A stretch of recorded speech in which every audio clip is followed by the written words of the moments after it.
அன்புடைய பிள்ளைகளே, வேதத்திலே யோவானை பார்த்து ஆண்டவர் ரொம்ப அழகாக சொல்கிறார். நான் சொல்லுகிற எல்லா வார்த்தைகளும் நீ எழுது அப்படின்னு ஆண்டவர் சொல்கிறார். அதே போல் யோசேப்பு தன் சொப்பனத்தை சொல்லும்போது அவனுடைய தகப்பனார் தன்னுடைய இருதயத்திலே அதை வைத்திருந்தார் அப்படின்னு வேதம் சொல்லுது. நம்முடைய வாழ்க்கையில் உங்கள் மனசுக்குள்ளே நிறைய நேரத்தில் நிறைய விருப்பங்களும் ஆசைகளும் உண்டாகும். நான் இந்த மாதிரி பண்ணணும், இந்த மாதிரி வரணும், இப்படி மேலே வரணும், உயரணும். அந்த விருப்பத்தையும் வாஞ்சையும் உங்களுக்குள்ளே வைக்கிறவர் யாருன்னா ஏசப்பா தான் உங்களுக்குள்ளே வைக்கிறார்.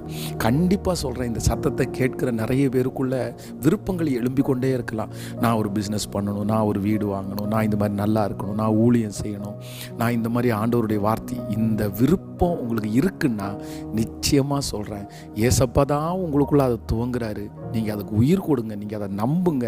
சீக்கிரமாக அந்த விருப்பத்தையும் வாஞ்சையும் ஆண்டவர் நிறைவேற்றுவதற்கு வல்லவராக இருக்கிறார். நீங்கள் நல்லா இருப்பீங்க.